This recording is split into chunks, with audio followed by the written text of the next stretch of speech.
யோவான் 7. இவைகளுக்கு பின்பு யூதர்கள் இயேசுவை கொலை செய்ய வகை தேடினபடியால் அவர் யூதேயாவிலே சஞ்சரிக்க மனதில்லாமல் கலிலேயாவிலே சஞ்சரித்து வந்தார். யூதருடைய கூடார பண்டிகை சமீபமாய் இருந்தது.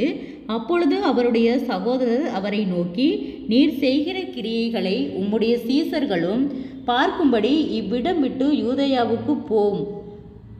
பிரபலமாயிருக்க விரும்புகிற எவனும் அந்தரங்கத்திலே ஒன்றையும் செய்ய மாட்டான். நீர் இப்படிப்பட்டவைகளை செய்தால் உலகத்துக்கு உம்மை வெளிப்படுத்தும் என்றார்கள். அவருடைய சகோதரரும் அவரை விசுவாசியாதபடியால் இப்படி சொன்னார்கள். இயேசு அவர்களை நோக்கி, என் வேலை இன்னும் வரவில்லை, உங்கள் வேலையோ எப்பொழுதும் ஆயத்தமாயிருக்கிறது. உலகம் உங்களை பகைக்க மாட்டாது, அதிலும் அதன் கிரியைகள் பொல்லாதவைகளாய் இருக்கிறதென்று நான் சாட்சி கொடுக்கிறபடியினாலே அது என்னை பகைக்கிறது. நீங்கள் இந்த பண்டிகைக்கு போங்கள். என் வேலை இன்னும் வராதபடியால் நான் இந்த பண்டிகைக்கு இப்பொழுது போகிறதில்லை என்றார். இவைகளை அவர்களுடனே சொல்லி பின்னும் கலிலேயாவிலே தங்கினார். அவருடைய சகோதரர் போன பின்பு அவர் வெளியரங்கமாய் போகாமல் அந்தரங்கமாய் பண்டிகைக்கு போனார். பண்டிகையிலே யூதர்கள் அவரை தேடி அவர் எங்கே இருக்கிறார் என்றார்கள். ஜனங்களுக்குள்ளே அவரை குறித்து முறுமுறுப்புண்டாயிற்று. சிலர் அவர் நல்லவர் என்றார்கள், வேறு சிலர் அப்படியல்ல, அவன் ஜனங்களை வஞ்சிக்கிறவன் என்று சொல்லி கொண்டார்கள். ஆனாலும் யூதருக்கு பயந்திருந்ததினாலே ஒருவனும் அவரை குறித்து தாராளமாய் பேசவில்லை. பாதி பண்டிகை ஆனபோது இயேசு தேவாலயத்துக்கு போய் உபதேசம் பண்ணினார். அப்பொழுது யூதர்கள், இவர் கள்ளராயிருந்தும் வேறே எழுத்துக்களை எப்படி அறிந்திருக்கிறார் என்று ஆச்சரியப்பட்டார்கள். இயேசு அவர்களுக்கு பிரதியுத்தரமாக, என் உபதேசம் என்னுடையதாயிராமல் என்னை அனுப்பினவருடையதாய் இருக்கிறது. அவருடைய சித்தத்தின்படி செய்ய மனதுள்ளவன் எவனோ அவன் இந்த உபதேசத்தை தேவனால் உண்டாயிருக்கிறதோ நான் சுயமாய் பேசுகிறேனோ என்று அறிந்து கொள்வான். சுயமாய் பேசுகிறவன் தன் சுய மகிமையை தேடுகிறான். தன்னை அனுப்பினவரின் மகிமையை தேடுகிறவனோ உண்மையுள்ளவனாய் இருக்கிறான். அவனிடத்தில் அநீதி இல்லை. மோசே நியாயப்பிரமாணத்தை உங்களுக்கு கொடுக்கவில்லையா? அப்படி இருந்தும் உங்களில் ஒருவனும் அந்த நியாய பிரமாணத்தின்படி நடக்கிறதில்லை. நீங்கள் ஏன் என்னை கொலை செய்ய தேடுகிறீர்கள் என்றார். ஜனங்கள் அவருக்கு பிரதியுத்தரமாக, நீர் பிசாசு பிடித்தவன், உன்னை கொலை செய்ய தேடுகிறவன் யார் என்றார்கள்.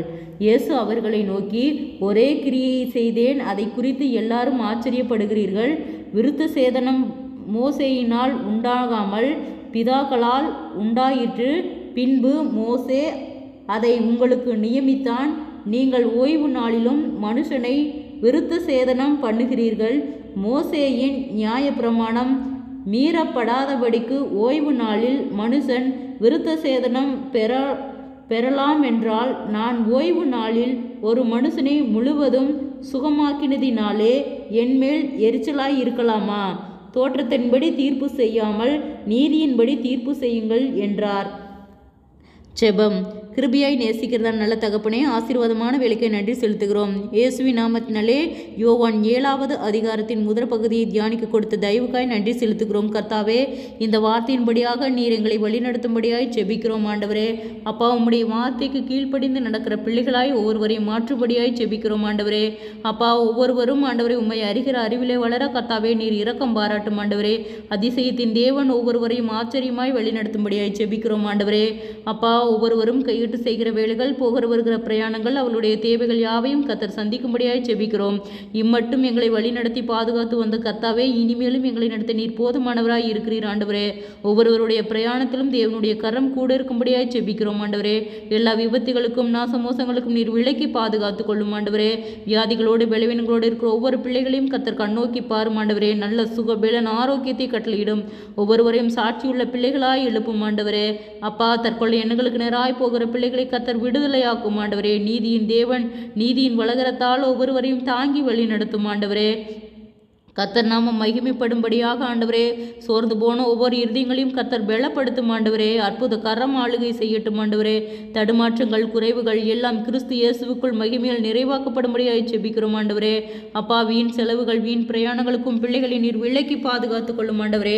மன சோர்வுகள், மன அழுத்தங்கள், பாரங்கள், கவலைகள், நிந்தைகள், அவமானங்கள், பொல்லாத ஆவியின் கிரிகள், முன்னோருடைய சாப கட்டுகள் யாவும் இயேசுவின் நாமத்தில் விலகும்படியாக ஜெபிக்கிறோம் ஆண்டவரே. பொல்லாத ஆவியின் கிரியினாலும் ஆண்டவரே, ஒவ்வொரு இருதயங்களையும் சோர்ந்து போக பண்ணுகிற பொல்லாத கிரிகள் இயேசுவின் நாமத்தில் விலகட்டும் ஆண்டவரே. குடும்பங்களை கெடுக்கிற பொல்லாத ஆவியின் கிரிகள் இயேசுவின் நாமத்தில் விலகும்படியாய் ஜெபிக்கிறோம் ஆண்டவரே.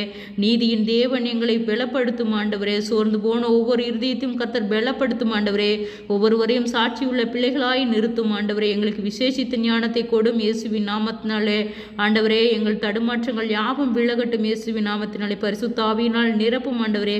வல்லமையினாலும் வரங்களினாலும் எங்களை போசித்து வழி நடத்தும்படியாய் ஜெபிக்கிறோம் ஆண்டவரே.